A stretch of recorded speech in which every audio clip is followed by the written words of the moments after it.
with David Muir, America's most watched newscast. GMA tomorrow. Grab someone you love. Get in front of the TV. Because the Rockin' Countdown to 2026 is on with Ryan Seacrest and the Inside Dish on this year's Rockin' Surprises. You never know what's going to happen. Only on Good Morning America. Right now on News Channel 6 at 7, 2026 is just hours away. What you should know before celebrating the new year with fireworks.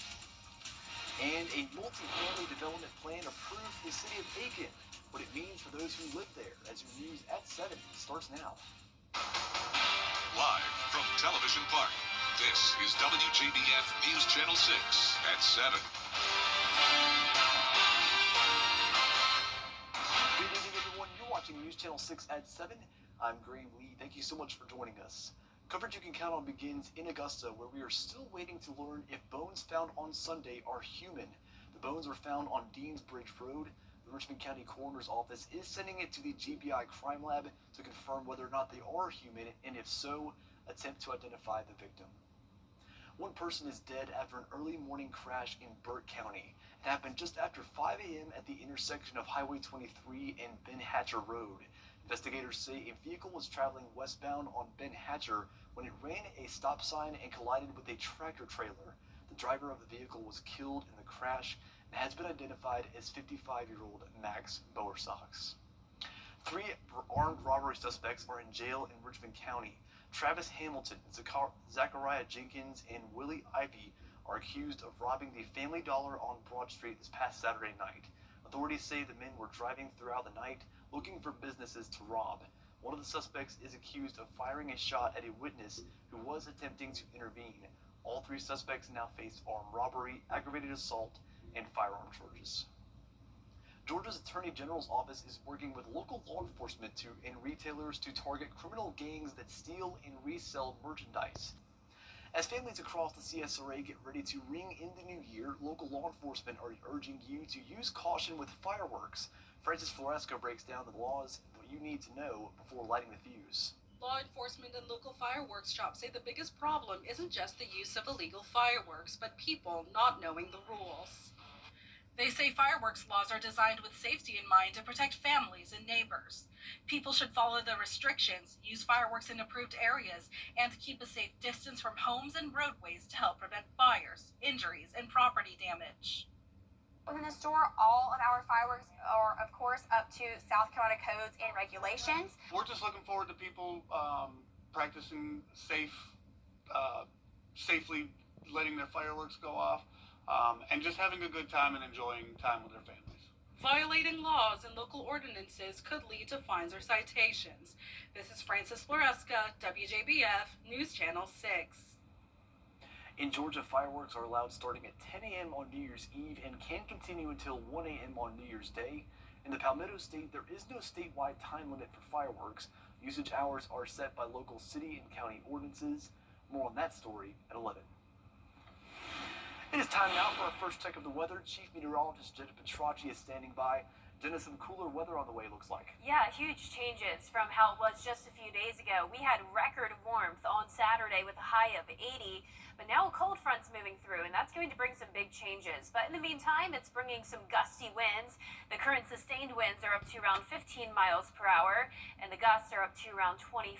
We did have gusts much higher than that earlier this afternoon, but things are settling down now. So here's our Terry Lambert Hyundai Skyview cam, still showing our American flag blowing, with temperatures today getting cooler in the afternoon as that cold front came through. So even though we had a high of 67, that happened earlier this morning, and then by the afternoon we fell into the upper 50s. So it is much colder than it was this time yesterday. Current temperatures are in the 40s and lower 50s, 48 in Augusta, 47 in Aiken. Now the temperature or dew points are also falling down to the single digits for some of us, so very dry air. It's being moving in behind the cold front that brought us a few light showers this morning. Now for the rest of the evening, we'll stay clear and dry and we'll fall into the upper 30s by 10. More details coming up, but back to you, Graham. Jenna, thanks. A big donation today to the Wellstar Children's Hospital of Georgia. They received $50 million from Tom Golisano, founder of the payroll company Paychex. A spokesperson for the hospital says this is the largest donation in the history of Wellstar and the Children's Hospital of Georgia. Accepting this gift means joining the Golisano Children's Alliance, making them the first in all of Georgia, South Carolina, Alabama, Tennessee, and North Carolina. The money will go towards creating a new PICU. We've been on the journey and in the process of moving towards having a separate cardiac intensive care unit for children. This just accelerates that and allows us to do it much quicker than we would have otherwise been able to do. So that's good news for children in Georgia and in our region who need this care. You might have seen it in the rendering there a second ago. They will soon be renaming the hospital to Wellstar Golisano Children's Hospital, Georgia. Health experts are urging you to use caution as cases of the flu are surging across the country. The CDC reports more than 6 million flu cases worldwide since the season started, and nearly 5 million cases here in the U.S. Local doctors say the flu case numbers in our area are normal compared to previous years. To prevent the spread, doctors say the best thing to do is to get your flu shot and wash your hands. Pretty much anything that you can cough, sneeze, or maybe you accidentally touch after you've touched a mucous membrane, like your mouth, your nose, your eyes, that can hold on to the virus. You want to wash your hands anytime that you accidentally touch your face or if you're about to eat to make sure that you're preventing your risk of getting the flu as well. Doctors say it's also a good idea to keep a hand sanitizer bottle handy. If you are at risk, they recommend avoiding large gatherings to stay safe. Aiken City leaders giving the green light for a new multi-family housing development. Dozens of apartments could soon arrive in one of the city's growing neighborhoods. The project will soon transform undeveloped land that sat empty for years. 3 buildings will have 24 units each, and the 4th will have 12. A retention pond in the southwest corner will manage stormwater runoff. City leaders say the development meets growing housing demand. We are recommending the traffic analysis be done as it relates to the driveway capacity and perform a turn lane review so that people turning left onto Wire Road off of the bypass won't conflict with the proposed apartment traffic turning needs. City Council is expected to take up the new project in January. Coming up, changes are on the way for bars and restaurants in South Carolina. How state officials are working to lower the cost of liquor liability insurance after the break. Good evening, I'm Carol Black, on your Cast 3, Cast 4. A major shakeup is coming in 2026 involving liquor liability for bars and restaurants in South Carolina. Scarlett Lizjak explains. Starting New Year's Day, a change to South Carolina's liquor liability laws takes effect, aiming to ease high insurance costs for bars and restaurants. South Carolina's current liquor liability law has been a challenge for local businesses who are required to maintain a minimum $1 million liquor liability insurance policy to serve alcohol. We saw way too many bars and restaurants closing, quite honestly, because of unfair insurance practice, unfair legal situations. A bar could be 1% responsible, but 100% liable, and that makes no sense. So we were definitely excited that the General Assembly took action to change some of that. Starting January 1st, bars have a chance to reduce insurance costs based on several factors, including employee training, safety practices, and risk reduction programs. Anybody that touches alcohol must take a class now. Forensic ID scanners, so bars that are open past midnight will be required to have these ID scanners, and basically it kind of encrypts the data of people who walk into the bar. Anybody that serves 40% or more of food may get a reduction in their premium.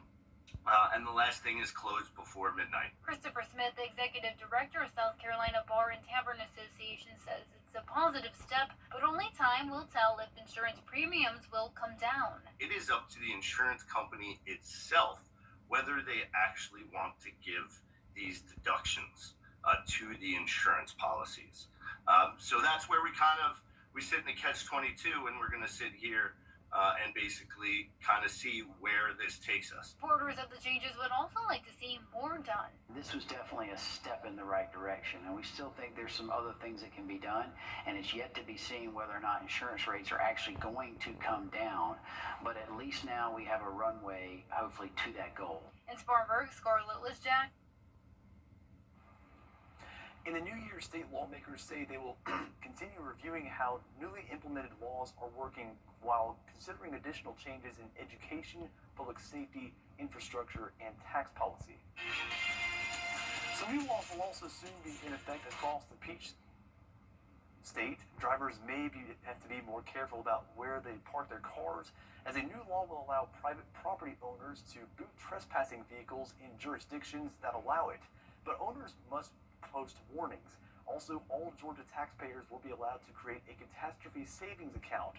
These accounts allow savings in preparation for disaster-related losses and are limited to one person. We will have a harsh wind chill tonight, but temperatures become a bit more mild by the new year, followed by a rain chance. I'll have your full Viper 6 forecast when we return. When it comes to choosing a lawyer after an accident, local experience matters. I'm Austin Jackson. I've been helping accident victims in Augusta, Aiken, and the entire CSRA for over 10 years, and I'm ready to help you right now. Call Austin Jackson, the Augusta guy. When you call Universal Plumbing, you get plumbing done right. Since 1985, customers have called us because they trust us in their homes and with their comfort. This season, we're helping you yank the tank and upgrade to a tankless water heater. We're offering free estimates through December. Call Universal Plumbing for quick response, flat rates, and endless hot water when it matters most. Universal Plumbing, quick response, flat rates. I'm Gunnar Summit Coaching. Call or visit our website for more details. Time with your family is sacred. I cherish the moments I spend with my wife and son every day. As a lawyer, I know how an injury can change all of that in an instant. After your accident, I'm here to help you recover and get what you deserve for your injuries so you can get back to the moments that really matter. Now, your most accurate forecast with WJBF Live Viper 6. Welcome back. Not a whole lot of rain from this cold front passage, but we did pick up on trace amounts earlier today as the cold fronts came through the area, and it also brought us some gusty winds. Highest wind gust recorded at Augusta Busch Field was 46 miles per hour this afternoon. Right now, the sustained winds are only up to around 20 miles per hour. Gusts up to 22 now in Augusta, 20 in Aiken, 27 in McCormick, and 31 down in Millen. So here's our Terry Lambert Hyundai Skyview cam over in North Augusta. It's a nice, mostly clear and dry night, but definitely getting cold. So we're sitting at 48 degrees already. Dew points extremely low, which will help those temperatures drop rapidly. So we're already seeing that colder air push into the CSRA with 44 in Washington down to Sparta, still in those lower 50s down in our southeastern counties. And it gets much warmer the further south you go. Florida is in the 70s still. That was just a distant memory, or not a very distant memory for us, as we were there just a couple days ago, but now all of this frigid air is taking over the southeast, and it's already below freezing in Nashville, Tennessee. Look at how low the dew points are in the teens, and this cold and dry air will be sticking around as we wrap up the month of December. So there goes the cold front, just a few lingering clouds, snow up towards the Midwest. And then here comes high pressure moving in. Now, as we have this low humidity and gusty winds still tomorrow, up to around 25 miles per hour, we will have an elevated threat of fire danger. So what that means is that fires can get out of control very easily under those conditions. So it's not a great idea to burn outside. And if you do so, you need to use extreme caution. Now, you also need to dress very warm tomorrow and prepare for a bit of a harsh wind chill. We're going to be down to 29 degrees at 7 a.m., feeling more like 24. Some places really feeling like the low 20s tomorrow morning, and still in those 30s through 9 o'clock in the morning. So low temperatures are going to be very cold, below average, both tonight and Wednesday morning, 27, but then going from 27 to 47 on Saturday morning, and that is going to be thanks to a rain chance. So rain and cloud cover keeping us warmer overnight. But until we get there, here's your holiday planner. New Year's Eve going to be dry, same thing on New Year's Day, plenty of sunshine, and you can see we will start to become a bit more mild on New Year's Day with a high of 61. Then we'll see that rain chance Friday into Saturday, 70% chance. Now, we did pick up on near average total rainfall amounts for December, so that's good news, but we could definitely use some more rain to help with our drought. So we'll take this rain over the weekend. Just keep it in mind if you planned on doing some outdoor activities, you may want to move your plans indoors. Here's Friday at lunchtime, still dry but becoming cloudy. Showers move in Friday night, continuing overnight into Saturday morning due to this low pressure system. Most of the rain will be light. We're not expecting any storms, but you can see it just continues throughout on Saturday. There's 6 p.m. and then by Sunday we are nice and dry again. But once again, it is going to be cold tonight, upper 20s for everyone. Highs tomorrow are going to be struggling to even make it to 50 degrees. And that 10-day forecast is showing the sunshine leading up to the new year, but cloud cover on Friday, followed by that rain chance to start the weekend, and then next week mostly dry with temperatures in the 60s. And now it's time to go beyond the forecast. Meteorologist Miller Hyatt is digging into the climate archives to show us what normal looks like for the final night of the year. Hey guys, as we ring in the new year, it's a good time to look back at what weather we've experienced on December 31st. And as we do so, you'll see that we have a wide variety of weather. But on average, the average high is 60 degrees, not too bad. Warmest high, 80 degrees, so definitely a toasty into the year back in 84. Coldest high, 24, so frigid back in 1917. But most years have been at or above 50 degrees for the high temperature. Precipitation-wise, on average, not a lot of rain has fallen.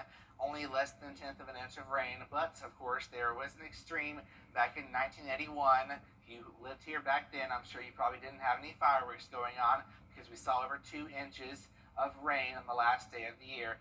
We've even had some snow. Yes, it has snowed here in the Augusta area on New Year's Eve, 1963, 1917, 1899, and 1894.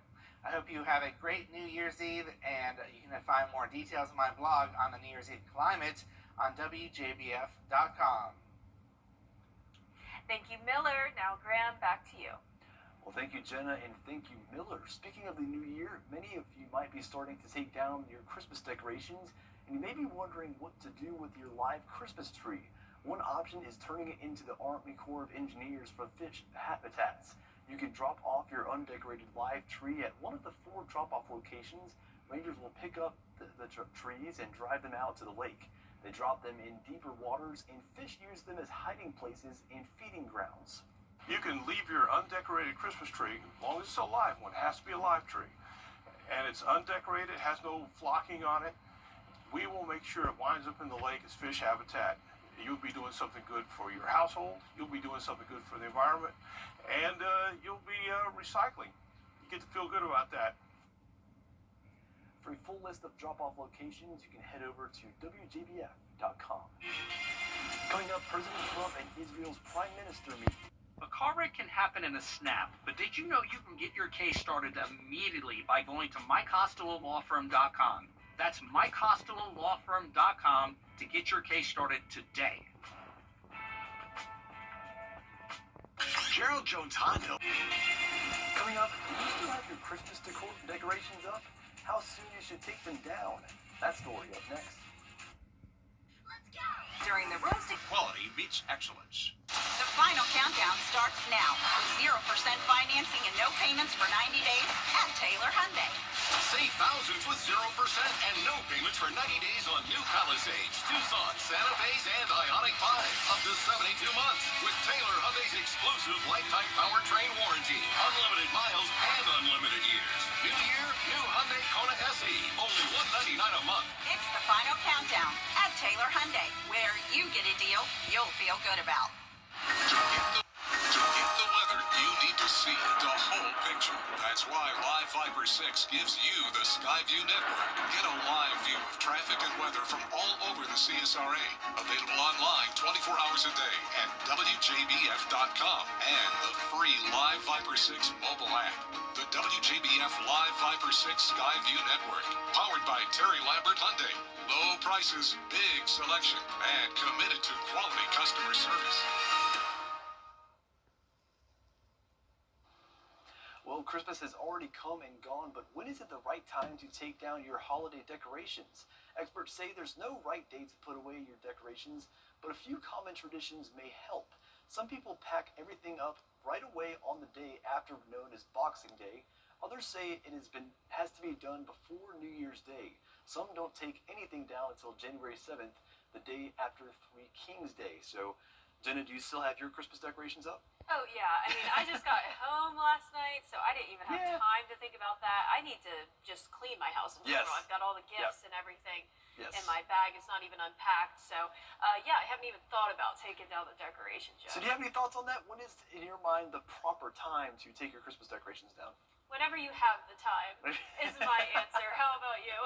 I would say probably before January 7th. I think Okay. after that, you're, at least for me, getting too far into the month with the Christmas decorations. But Fair.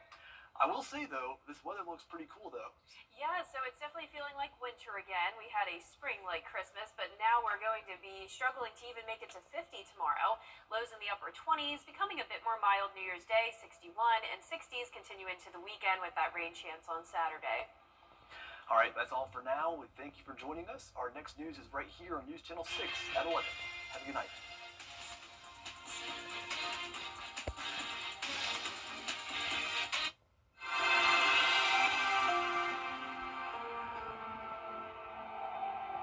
For over 50 years, Morris